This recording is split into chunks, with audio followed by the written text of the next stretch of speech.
Sejam muito bem-vindos ao Mesa de Debates. Aqui quem está falando é o Guilherme e vamos que vamos, pessoal, dar continuidade aqui na nossa programação da semana, conversando, debatendo aí, tratando sobre vários temas, várias questões aí, principalmente relacionado à luta da classe trabalhadora, a luta, né, dos setores populares da sociedade.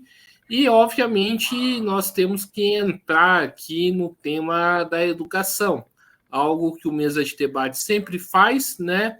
Principalmente recentemente, frente aí às lutas, né, dos professores do Paraná, mas também aí todo o processo de mobilização, né, dos professores do estado de São Paulo. E dando sequência àquela série, né, que o Mesa de Debates fez, conversar aí com professores aí de diferentes organizações, né? Hoje eu convidei aqui o Pedro Bernardes, ele que é da OCI, né, dos professores comunistas, né? Ele de fato é professor comunista, né? Com, diferente aí que, como a extrema-direita fala que todo professor é comunista. E vamos bater um papo aqui com ele sobre, né, como que está enxergando aí os rumos da educação. Enfim, sem muita enrolação, né, peço aí para o Pedro fazer sua apresentação. Bom dia, pessoal, né? Bom dia, boa tarde, boa noite aí para o pessoal que vai assistir. Agradeço o convite do Guilherme aí para a gente fazer esse bate-papo aqui sobre, né, os dilemas, os desafios da luta revolucionária dos trabalhadores também, né, dos trabalhadores na educação. Então, eu sou Pedro Bernardes, sou membro da Organização Comunista Internacionalista, que é a seção brasileira da Internacional Comunista Revolucionária, que a gente fundou recentemente, inclusive faz menos de um mês, né? E a gente também coordena o coletivo Professores Comunistas, que atua em diversas categorias no Brasil. Maravilha. Então, começando aqui as perguntas, né, Pedro?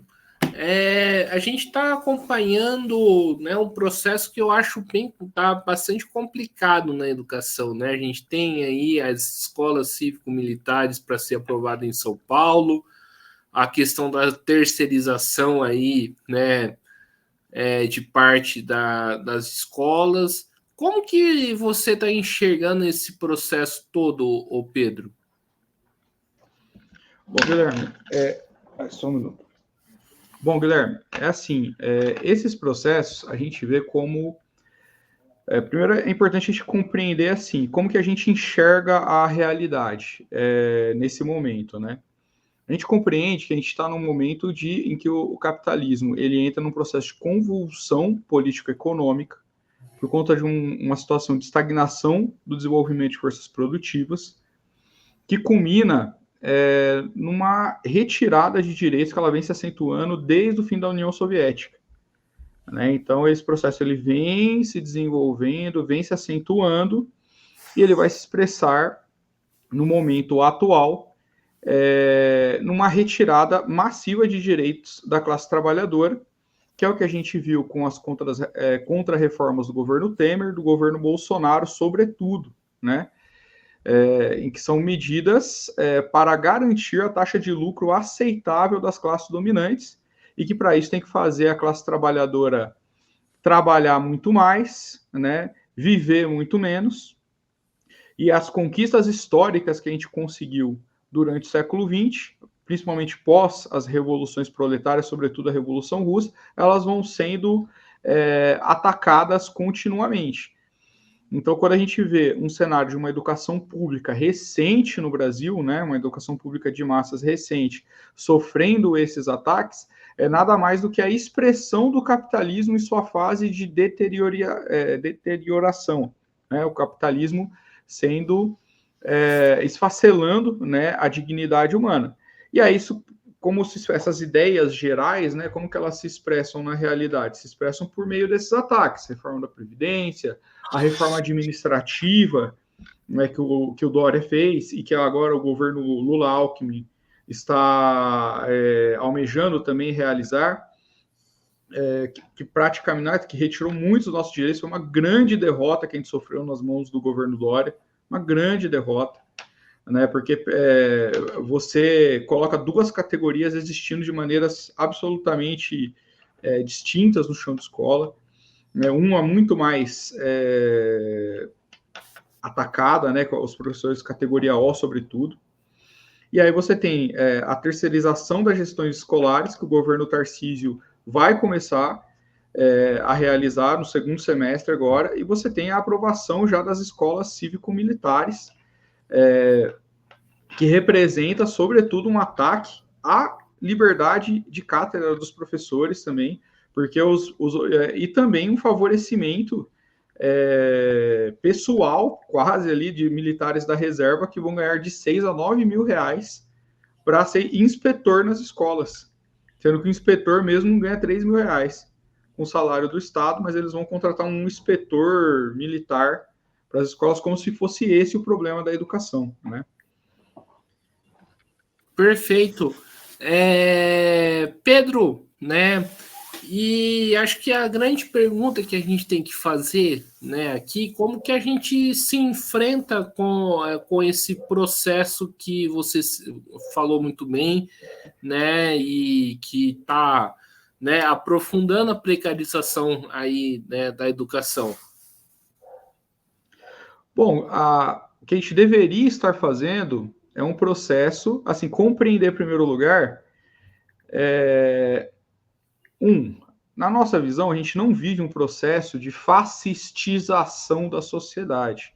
A gente vive uma polarização social, que ela se dá, sobretudo, ela se dá por conta da crise do sistema capitalista. Nesse processo de polarização, você tem pessoas indo à esquerda e tem pessoas indo à direita. E nesse momento, a extrema-direita é quem conseguiu capturar mais o sentimento antissistema que vigora em boa parte da população mundial, né? Então a gente está vendo isso se manifestar em diversos lugares. Isso não significa que a classe trabalhadora ela caminhou à direita, necessariamente. Isso significa que a classe trabalhadora busca alternativas contra o sistema. Aí você tem uma esquerda liberal, né, que é sobretudo representada pela esquerda petista, que é uma esquerda que fala assim, não, a gente precisa defender o sistema.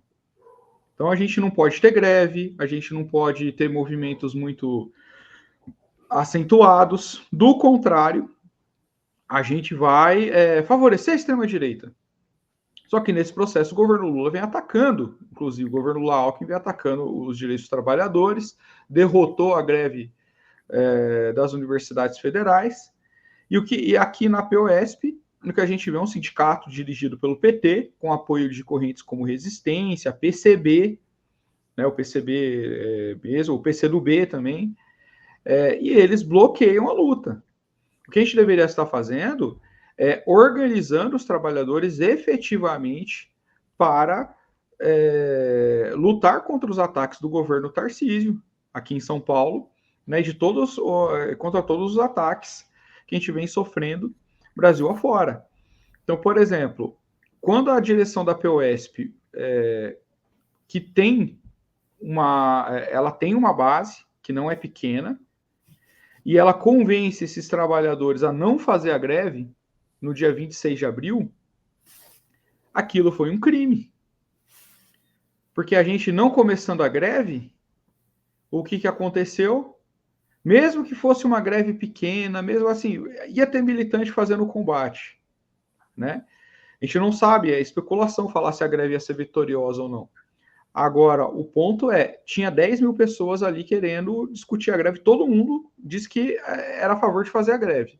Uns, naquele dia, 45% a minha avaliação, eu que estava em cima do caminhão avaliando a votação, e 55% para começar em maio. O que aconteceu é que votou que não ia começar a greve naquele dia, e depois a direção da POSP operou um desmonte da greve dos professores. Nesse período, nesse ínterim, o que aconteceu? Aprovou as escolas cívico-militares. Então, o que a gente deveria estar fazendo é realmente realizando uma mobilização de frente única nos sindicatos contra as contrarreformas dos governos, sobretudo de extrema-direita, mas não só, né? E o que a gente vê é que a direção da POSP, ela pavimentou o caminho para os ataques do governo Tarcísio. Outro ponto, sobretudo, colocar a luta na rua, na conversa com os trabalhadores. Qual que tem sido a tática da POSP que tem culminado em derrota atrás de derrota? Direcionar a luta para a Assembleia Legislativa, para as instituições. Esse é um erro, na nossa visão, muito brutal, assim, que é fatal, porque ele culmina em derrotas atrás de derrotas, a gente continua incorrendo nesse erro, e não há balanço para a direção da POS, está tudo certo, está tudo tranquilo, vamos continuar fazendo assim. Porque aí é uma análise que a gente faz também, uma das visões é que eles utilizam seus cargos parlamentares para serem pontos de apoio para as políticas deles, que são políticas liberais, e para uma adaptação do sindicato à lógica burguesa institucional. Ou seja, professores, não vamos lutar contra o sistema, isso aí não tem, isso aí é coisa de extrema-direita, vamos ter que lutar para que esse sistema aqui seja mais justo. Isso é impossível. Isso é impossível. Então, e uma última coisa em relação a isso que você perguntou, é que a esquerda revolucionária tem que recomeçar a ocupar esse espaço, né, no processo de enraizamento, para que a gente possa ser alternativa à esquerda liberal que hoje domina o cenário sindical brasileiro. Certo, Pedro. Então, pegando essa última parte, acho que vai ser uma conversa que vai extrapolar um pouquinho aí a questão da educação, e acho que até legal que extrapole, né? Vocês da OCI defendem aí uma frente entre as organizações revolucionárias, né? Um polo, né? No caso, né? Fazendo referência aí a tática do PSTU, né, e de outras organizações em 2022? A gente tem uma divergência nesse aspecto, a gente trabalha na linha da frente única, né? Então a gente não é assim, uma coisa é você falar assim, a gente vai fazer uma frente por uma pauta tipo o fim do pagamento da dívida pública, ou o fim do vestibular. Essa é uma frente única que a gente faz junto a diversas organizações, né, no sentido de combater por uma demanda radical, por uma reforma democrática de fato, né, e que possibilita o avanço da luta da classe trabalhadora. Outra coisa é você fazer frentes de revolucionário como se fossem mini partidos onde só estão os revolucionários. A gente já não é muito a favor dessa tática, tá, Guilherme? A gente é a favor de intervir nos principais... deixa eu explicar. Porque isso, por exemplo, culmina em alternativas ou falsas alternativas, como foi a ANEL do PSTU, como é a Conlutas, que são descoladas da classe trabalhadora, descoladas dos principais polos de discussão da classe trabalhadora, pelo menos a organizada, e favorece a tranquilidade da burocracia. Então, por exemplo, ano passado eu participei, a gente intervém na CUT, né? A gente não intervém na Conlutas, e é um clima muito, assim, tranquilo para o PT fazer o que ele quiser sem oposição. Porque, pensa comigo, a Conlutas poderia existir do mesmo jeito, sem receber o dinheiro dos partidos, essa seria a diferença, mas com uma corrente sindical forte, que poderia colocar em questão várias políticas do PT na linha da frente única. Quando você cria um organismo à parte, você se isola de um debate onde as principais organizações que dirigem o movimento operário brasileiro estão. Né? Então, na nossa visão, a gente tem que intervir nesses espaços. A gente é contra criar sindicato de revolucionário, central única de revolucionário. Agora, eventualmente, fazer acordos bilaterais, né? Ou seja, fazer acordos com organizações com finalidades específicas, né? É sempre uma possibilidade, mas essa coisa de criar organizações de revolucionários, porque existem outras organizações, né? Porque a CUT é aparatada e burocratizada, a gente não tem acordo com esse método, a gente é a favor de intervir e agir na linha da frente única. É algo similar com a política que os bolcheviques tiveram nos soviets, né, nos conselhos populares. O que seria uma política esquerdista, na nossa opinião? Seria você chegar e falar assim, ó, porque os soviets, inicialmente, eles eram todos dominados por mencheviques e socialistas revolucionários, certo? Todos. Quem dirigiram eles, né? E aí os bolcheviques foram intervindo dentro dos soviets, dirigidos pelos socialistas revolucionários e mencheviques, como forma de ganhar os trabalhadores na linha da frente única. Então eles colocavam lá uma pauta, a gente precisa reduzir a jornada de trabalho, a gente precisa sair da guerra. E aí os mencheviques, socialistas revolucionários, falaram, não, que isso? E aí isso ia chocando a massa com a direção, até o momento em que os bolcheviques tomam poder. Lógico, passam a ser direção dos soviets. Só que é lógico. Isso ocorreu num processo revolucionário. Então, assim, aquela coisa, né? Em meses, ocorreu processos que se dão em décadas, muitas vezes, né? Então, ali era um processo muito acelerado e as coisas ocorreram muito rápido, né? Não é exatamente o que a gente está vivendo hoje, né? Mas a ideia geral que a OCI tem de intervenção no movimento operário é essa. A gente não participa ou cria organismos à parte. A gente intervém nos que já existem, que tem referencial da massa da classe trabalhadora para tentar ganhar as pessoas para as nossas posições. Ô Pedro, beleza, mas aí, só última pergunta em relação a esse aspecto, né? Vocês acreditam, né, que, por exemplo, hoje eu vejo que os grupos que se reivindicam revolucionário, que se reivindicam classista, são muito pequenos, né? E são muito dispersos, né? Vocês acreditam que a OCI faz a diferença usando essa tática? Ou acho que, ou pelo menos que eu vejo, acaba se dissolvendo aí, né, frente ao grande aparato que existe, por exemplo, da CUT, do PT, né? E como, né, unificar esses revolucionários, o Pedro? Essa que é a questão. Boa pergunta, Guilherme. Por exemplo, vou te dar um exemplo de como a gente aplica essa tática. A gente pega uma demanda justa, mesmo com o nosso tamanho, a gente ainda é pequeno, perto do PT, né? E a gente pega uma demanda justa e confronta a direção com essa demanda justa. Vou dar o exemplo do Fora Bolsonaro. Em 2019, a gente ficou o ano todo e começo de 2020 dizendo, a partir do momento que o Bolsonaro lança a reforma da Previdência, a gente lançou lá, contra a reforma da Previdência, fora Bolsonaro. Fomos combatidos por todos. Por todos, Guilherme. Só o POR votou com a gente, por exemplo, numa votação que a gente teve em uma das subsedes que a gente participa. Até o PSTU votou contra você ter uma faixa do sindicato dizendo fora Bolsonaro. Contudo, 7 dias depois, no ato, que essa era uma reunião de representantes de escola que preparava a intervenção no ato. Essa foi só uma subsede das dezenas, né?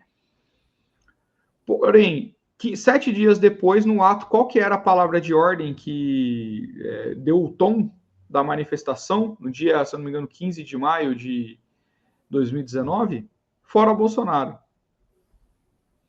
Então, assim, e a gente conseguiu avançar muito, né, na construção política, nos embates contra a direção política da POSP, que o tempo todo bloqueou o Fora Bolsonaro. Eles só foram aceitar o Fora Bolsonaro, ainda dentro de uma perspectiva eleitoral, a partir de março, né, de 2020.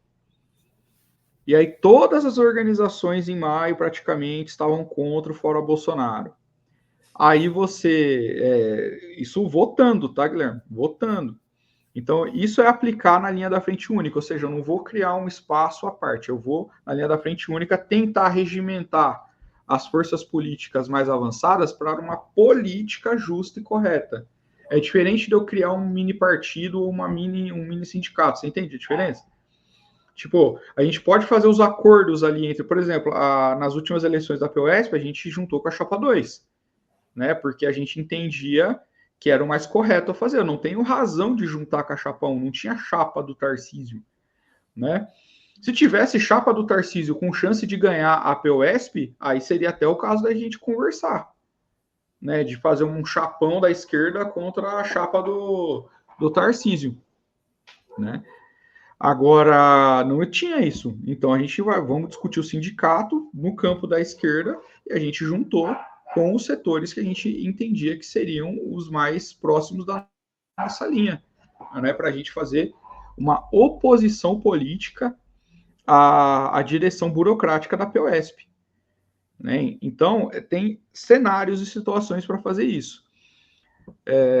E assim, a gente, por meio dessa tática, por exemplo, Guilherme, a gente estava, né, no processo aí, tivemos uma relevância bem grande no processo das fábricas ocupadas, por exemplo, 2002, né, um processo que culminou em mais de 50 fábricas tiveram algum processo de ocupação, né, no começo dos anos 2000, 2 foram mais para frente, né, a Cipla e a Interfibra, fábricas ali com milhares de trabalhadores. Em Santa Catarina, olha só, uma das principais experiências de fábrica ocupada, talvez a mais importante no Brasil, tenha sido essa. Tem a Flasco em São Paulo, em Sumaré também, interior de São Paulo. Então, por meio dessa tática, a gente conseguiu ajudar a classe trabalhadora a avançar bastante no seu processo de luta, né? E não ficar criando aparatos apartados, né? Porque isso acaba gerando outros vícios, né, Guilherme? Então, assim, você acaba ficando numa linha. Cria com lutas. Será que o dinheiro, né, que os sindicatos dão para conlutas não é um dos fatores que faz com que a conlutas resistem a existir, mesmo tendo fracassado politicamente? Que a conlutas fracassou. Ela não detém uma parte grande da classe trabalhadora junto a ela. Tem sindicatos desfiliando. O AND saiu da Conlutas. Né? A Conlutas não é que ela vem avançando, ela vem decaindo no processo. Ela começou ali muito forte no processo, principalmente ali da expulsão dos militantes do PSOL. Depois disso você vem, cria a Conlutas, enfim. Só que a Conlutas não avançou depois disso. Tanto é que essa tática é errada, a ANEL acabou. O PSTU voltou para a Uni. Então, assim, isso demonstra que a tática que a gente tem que fazer é fortalecer as nossas organizações independentes, se juntar em torno de pautas justas à classe trabalhadora, pressionando a burocracia. Até que a gente consiga vencer a burocracia. E aí, isso é um documento que está nos 4 primeiros congressos da Internacional Comunista, que a gente reivindica os 4 primeiros, tá, Guilherme? A gente não reivindica a partir disso, que a gente considera que aí mudou a linha política em prol de uma perspectiva stalinista. O que o Lenin, Trotsky, os bolcheviques vão defender ali é que a gente tem que intervir dentro das organizações e o racha tem que ser ônus da burocracia. Então, a partir do momento que a gente começar a ficar grande, forte, a burocracia vai perder o controle, eles vão querer rachar. Nesse processo em que eles vão querer rachar, o ônus do racha é deles, não é nosso. A gente precisa trabalhar dentro dessa perspectiva na nossa visão. No caso, né, da conlutas e principalmente da questão do antes, eu tenho uma profunda divergência contigo, mas beleza. O Pedro, né, continuando aqui a nossa conversa, né, voltar um pouquinho para a educação. Recentemente teve aquela greve de aplicativos, né, que a direção da POSP propôs a fazer. Como que você viu essa política da Prioesp, né, que foi aí bastante, pelo visto, questionada pelos professores? Para a gente, essa greve de aplicativos, ela foi um erro, né? Teve companheiros, inclusive da oposição, que falaram, não, é importante o boicote aos aplicativos, assim, só que tem um problema operacional aí. Se você não está em greve, de fato, e você orienta os professores a boicotar os aplicativos, no contexto em que tem professor sendo exonerado, professor efetivo, sendo exonerado por conta de problemas de relacionamento, de denúncias do tipo escola sem partido contra professor. Então, você está num contexto desse. Aí você fala ao professor, boicota fora de um ambiente de greve os aplicativos. O que vai acontecer? Esse professor vai ser perseguido. E o sindicato não tem sido, vamos dizer assim, exemplar na defesa jurídica dos seus associados. Tem bastante defesa, é verdade, mas a gente perde muitas. Então, nesse caso, você abre o flanco para o governo criminalizar os professores. Então, na nossa visão, o que tinha que ter sido aprovado era uma greve. E o eixo da greve deveria ser contra a plataformização, contra os aplicativos. Esse deveria ser o eixo da greve. Aí você protege mais juridicamente os professores e você consegue boicotar os aplicativos na greve. Agora, se você faz uma greve de aplicativos, isso não existe juridicamente, favorece a repressão, individualiza a luta, e teve professor que foi punido nessa daí. Muitos ficaram com medo, muitos foram para a salinha da supervisão, recebemos relatos para serem assediados. Então, a gente teve uma série de problemas em função dessa tática, e que culminou que a greve retrocedeu, porque o professor, muitos tomaram falta injustificada, tá vendo? Olha as consequências de não ter aprovado a greve em abril. Não, de fato foi bastante complicado. E essa plataformização, né, que está sofrendo a educação, como que vocês enxergam isso? Para a gente, a plataformização ela é um processo de privatização da educação e a imposição, né, de um programa da extrema-direita, né, em que você ataca a liberdade de cátedra, porque o professor ele não prepara a aula, a ideia é que o professor não prepare a aula, que o professor seja um replicador de conteúdo. Ouvimos isso, inclusive, é um relato que a gente recebeu que um dirigente de ensino, vou dizer aqui o nome, mas que ele chegou a afirmar isso, de que vocês não são mais professores, vocês são replicadores de conteúdo. Ou seja, a plataforma faz, o governo, o professor aplica o que a plataforma demanda. Então, assim, isso é a preparação, por exemplo, para o rebaixamento brutal da remuneração dos professores. Porque se você só precisa de um replicador de conteúdo, para que você vai pagar R$5.000? Paga o salário mínimo. Seu único serviço é botar o aluno no tablet e realizar a tarefa. E aí vai vir lá, inclusive é um sistema de controle, tem uma plataforma que chama Escola Total. Olha o nome. E aí nessa plataforma, Escola Total, fica lá os resultados dos alunos, quem que entrou na plataforma, quem que não entrou.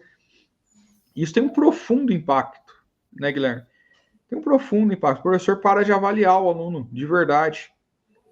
O professor para de preparar a aula. E aí o que a gente vai preparando é uma massiva desprofissionalização docente. E aí as empresas entram com tudo. Né? Então, por exemplo, tem agora uma plataforma que chama Me Salva. É a plataforma que é para ser aplicada na disciplina aceleração do vestibular. Ela é uma doação ela vem como uma doação que eu fiz aquele pedido de informação no site oficial do governo. Perguntei quanto que está gastando nessas plataformas. Nessa daí eles falaram que era uma doação, mas é do Otto de Sacalvalcante, né, que ele tem uma fundação que chama Arco Educação, ou seja, um bilionário cearense doando uma plataforma no estado de São Paulo, e a gente sabe como que essas doações funcionam. Elas significam a entrada da iniciativa privada na esfera de decisão de políticas públicas, no caso, políticas públicas educacionais.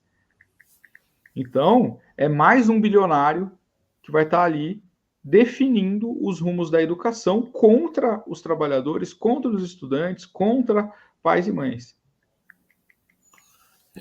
Certo. E ô Pedro, né, voltando um pouco aí da questão do sindicato, né, passado aí, né, um pouco mais de um ano, né, das eleições sindicais, já se mostrou errada a política, por exemplo, de grupos da resistência, de movimentos 15 de outubro, de ter se aliado com a Chapa 1? Olha, depende da perspectiva. Para eles está muito bom. Eles ganharam os cargos deles, ganharam mais liberações, estão ali fazendo a política deles que os adapta ao sistema, né? Na nossa visão, ela se mostrou errada e tem se mostrado cada vez mais errada no sentido de que a categoria tem acumulado mais derrotas. E eles têm se diluído dentro da articulação sindical, que é o principal agrupamento sindical do PT no Brasil. Então, eles têm se diluído dentro dessas políticas, eles aparecem ali como defensores, como arautos dessa política traidora, junto, né, à articulação sindical, e tem culminado em mais derrotas para a categoria. Já tivemos mais uma. A imposição da plataformização é uma derrota. Escolas cívico-militares, outra derrota. A terceirização da gestão já é a próxima derrota aí que a gente vai sofrer. Derrota grande. Derrota grande. E eles estão ajudando a articulação, né, a direção da POSP a pavimentar o caminho do Tarcísio. Então, isso é uma vergonha. Agora, para eles, pode ser que a perspectiva esteja sendo boa, né? Para eles está tudo bem. Conseguimos meus cargos, estamos conseguindo aí. Eles garantem as falas deles no caminho de som, porque na POSP é assim, né? Não é todo mundo que pode falar nas assembleias. Eles delimitam, assim, ó, na última que a gente teve, para os conselheiros, para a reunião de conselheiros, eles delimitaram 30 falas, 26 para a Chapa 1. 26 para a Chapa 1. Só para a gente ter uma ideia. Chapa 2 teve direito a 4 falas, chorando, foi para 6. E eles são parte de tudo isso, né? E saindo um pouco aí do âmbito do Estado, indo para o âmbito do governo federal, né? Como que você avalia, por exemplo, a postura do governo federal em relação ao novo ensino médio, da qual o Lula, né, e o Camilo Santana não revogou completamente? Eu acho que é bastante. Isso é expressão de um governo de frente nacional, né? Então, de frente ampla, né? Então, o governo Lula ele não vai revogar as contrarreformas. E uma demanda justa que a gente poderia estar fazendo em unidade com todos os setores da esquerda que se considera revolucionária é demandar que o governo Lula proponha a luta pela revogação, né, proponha projetos de lei no sentido de revogar as contrarreformas, não só o novo ensino médio, mas a da Previdência, a reforma trabalhista, dentre outras, né? Então, e o governo Lula ele tem resistido a isso. O ano passado a gente fez movimentos independentes aí contra o novo ensino médio, pela revogação, mas a mesma direção sindical da POS se mostrou muito passiva em relação a isso. E para eles, esse projeto de lei aí que foi apresentado, que estava para ser aprovado no Senado, para eles aquilo é o suficiente. Na nossa visão, não é, porque o eixo central do novo ensino médio, as escolas de tempo integral num formato a ser definido, né? Porque o problema não é a escola de tempo integral que passa a se tornar, que é um dos pilares, né, do novo ensino médio.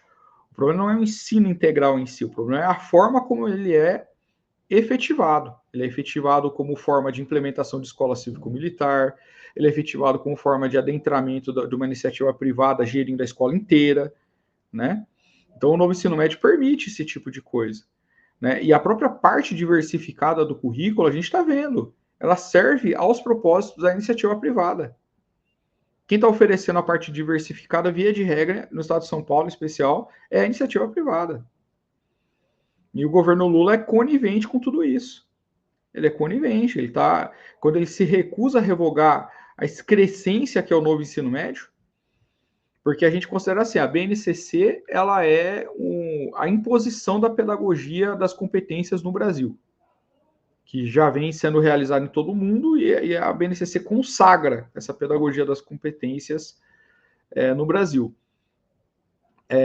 E o novo ensino médio é uma caricatura da BNCC, né? Ele é um negócio absurdo, assim. E aí ele aplica e o governo Lula não quer revogar essa caricatura, que para nós, inclusive, tinha que revogar a própria BNCC, mas aí já é outra discussão.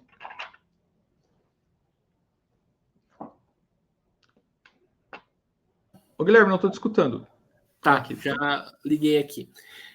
E o Pedro, você acredita que é possível fazer uma movimentação, né, em defesa da educação nesse segundo semestre? Porque, como eu falei, os ataques são duríssimos, né? E a gente tem uma direção aí que parece não corresponder frente à profunda problemática, né, que a educação está passando nesse último período. Olha, Guilherme, eu acredito que é possível, só que não é fácil. Acho que vai depender de uma série de circunstâncias, né? Tem aquela frase do Trotsky, né? As forças do programa de transição, as forças dos aparatos não são mais fortes que as forças da história, né? Algo assim, estou parafraseando aqui. Então, às vezes, a situação se impõe. A greve do Paraná foi assim. Eu estou em contato com os camaradas do Paraná, a gente tem sessão lá também. E o debate não ia ter greve, não ia ter movimento. De repente, explode uma greve com um nível de radicalização importante, né? Então, a gente não sabe. Pode ser que a direção seja obrigada a realizar a greve, que as direções sindicais não são bestas, né? As direções burocráticas. Se elas percebem que o movimento ele pode avançar a tal ponto que coloca, inclusive, a direção dela em risco, ela entra no movimento e dirige esse movimento para tentar fazer com que a solução dela seja a solução final daquele movimento. Então, pode acontecer, né? Agora, vai ter calendário eleitoral, a gente vai estar no meio da discussão aí acerca do governo, né, das eleições aqui em São Paulo, que vão estar muito focado no Boulos. Inclusive, a gente vai ter voto crítico no Boulos, né? Teremos voto crítico no Boulos. Agora, né, na linha da frente única para derrotar os candidatos da burguesia. Eleitoralmente, a gente nunca vota em candidato burguês, assim, se for uma chapa, tipo, mesmo PSB, PDT, a gente não vota, a gente anula, né? Agora, quando é um candidato de um partido ligado aos trabalhadores, como o PSOL, PT, PCdoB, coisa assim, a gente tende a votar neles, né? Essa nossa orientação geral, criticamente, né? Eu coloquei esses nomes porque são os que disputam com alguma chance de ganhar, né, Guilherme? É isso que eu coloquei. Agora vai estar muito focado nisso, né? As eleições do segundo semestre. E aí a Bebel vai estar lá focada na eleição dela em Piracicaba. Bebel, segunda presidenta, né, do sindicato da APOS, que é a presidente de fato, na minha opinião. Então, se depender da burocracia sindical, não tem movimento. Mas a gente vai trabalhar para que tenha. Então, vamos continuar fazendo as nossas denúncias, vamos continuar fazendo o nosso trabalho, no sentido de que ocorra. Se vai ocorrer ou não, não é a gente que determina, né? Agora a gente tem o dever de batalhar por esse objetivo.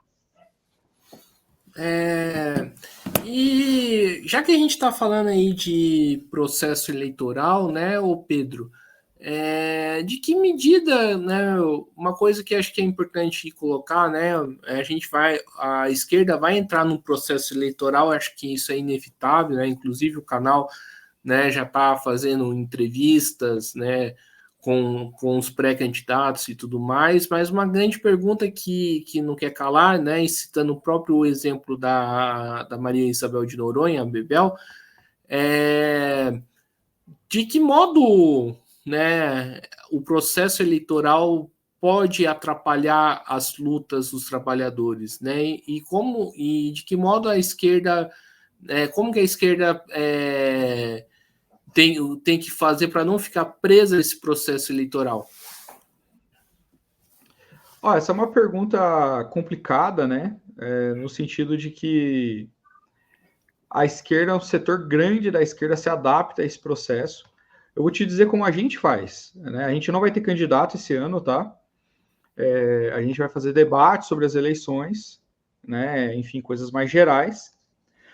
Porém, a gente compreende que a gente tem que participar do processo eleitoral criticamente como um meio de você denunciar o sistema, explicar que quando você lança candidato é no sentido de você ter um ponto de apoio num ambiente inimigo, ou seja, fazer o processo, Guilherme, de modo que você, assim, vamos eleger pessoas para a casa do povo. Não.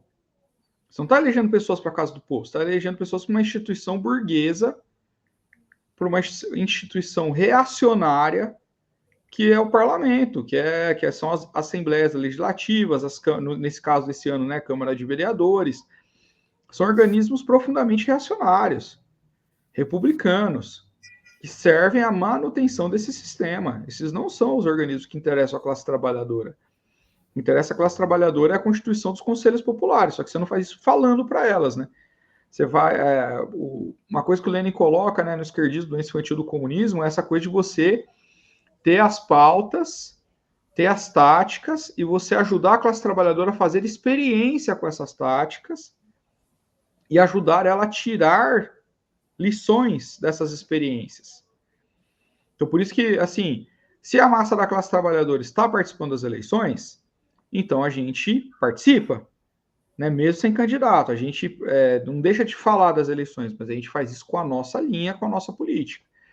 A burocracia, a esquerda que a gente chama de liberal, vai participar, assim, precisamos eleger pessoas para ter uma Câmara dos Vereadores mais à esquerda, mais proletária. Mesmo quando isso acontece, isso não tem significado importante, né? Vamos pegar o exemplo do Allende, no Chile, chegou até 51% do parlamento. Só que o que isso significou? Nada, porque os meios de produção estão na mão da burguesia. Então, não é isso que vai determinar o poder político real. Tem que compreender as instituições burguesas como que elas são. São instituições de sustentação do sistema capitalista. Então, via de regra, historicamente, é muito raro quando os partidos proletários tiveram relevância, e quando tiveram, isso não significou uma mudança social, só significou ao contrário, quando a gente rompeu com essas instituições. Só que uma das formas da gente romper é intervindo no processo, ajudando a classe trabalhadora a fazer experiência com esse processo, só que tem que tirar as lições. Qual que é a lição que o PT tira das eleições? A gente só não está conseguindo aprovar as coisas porque a gente não conseguiu eleger mais parlamentares. Não, só está conseguindo aprovar as coisas porque o parlamento é burguês. Ponto. Né? E porque o sistema é burguês. Se a gente tivesse, por exemplo, o Glauber Braga, vou dizer um parlamentar que faz um bom trabalho, que dá para dar um exemplo para a gente. O Glauber Braga, acho que a Sâmia tem feito um trabalho interessante também nesse processo de denúncia. É isso que dá para fazer. Você vai denunciar os ataques da extrema-direita. Você vai denunciar os ataques da burguesia.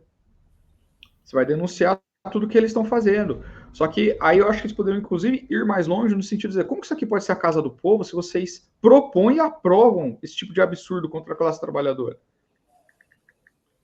Então, ou seja, tanto falando das eleições quanto a função de um parlamentar, é mais ou menos assim que a gente vê. Continuando aqui, né, o Pedro, E, né, e como que a OCI vê a questão, por exemplo, da unificação das lutas, né? Que surgiu essa bandeira, né, de unificação, né, entre os setores professores, CPTM, Sabesp e Metrô, né? Que ambos estão sendo atacados aí pelo Tarcísio. A gente tem efetivado isso na prática, a gente impulsiona o Comitê contra a Privatização da CPTM há alguns anos, e a gente expande essa luta para comitê contra todas as privatizações. Então, a gente está tentando ampliar isso para uma luta contra as privatizações, não só da CPTM, Metrô, mas também do IANSP, das escolas, por meio da terceirização da gestão. Então, a gente entende que todas as organizações têm que realizar essas mobilizações. O problema é que, por exemplo, a gente chamou um ato no dia 20 de junho, e a boa parte das organizações, na verdade, só a gente praticamente que mobilizou. As outras organizações só mandaram uma pessoa ou outra ali só para compor o ato. Né, do dia 20, a gente convocou em uma plenária, inclusive numa plenária na qual vieram sindicalistas de um dos sindicatos da CPTM dizer que não era para ter o ato. Inclusive. Né, e qual foi a justificativa dele? Desculpa interromper. Eles falaram, não, precisamos conversar melhor com outros sindicatos. Ele queria submeter aquela plenária, fazer ela se submeter às decisões da burocracia sindical vigente, que não quer ato, que não quer mobilização. Ele falou assim, não, aí não dá. Né? Outra coisa é se você falar assim, não, eu vou me dispor a conversar, tal, para a gente avaliar e ir na positiva com o pessoal que se reuniu, se não me engano, dia 25 de maio, né?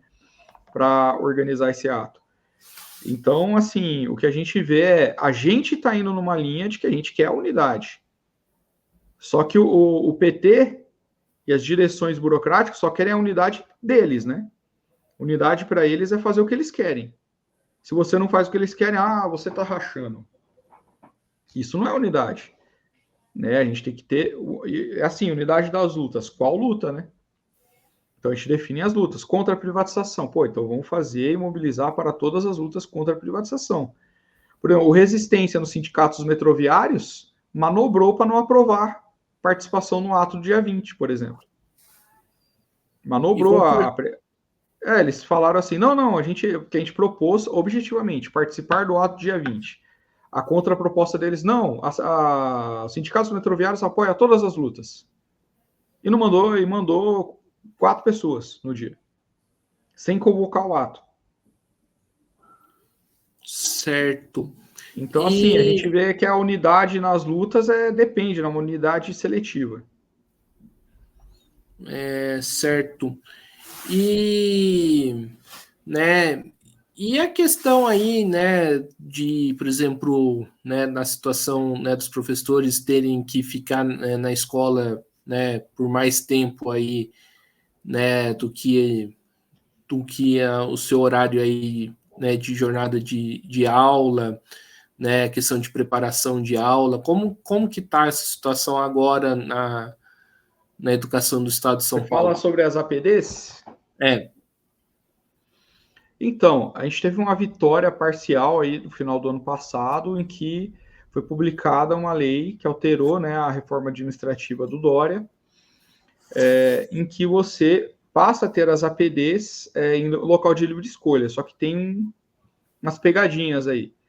Então, por exemplo, você tem que colocar, isso não é feito para mim, por exemplo, né, que eu estou no contrato, estava no contrato antigo, né,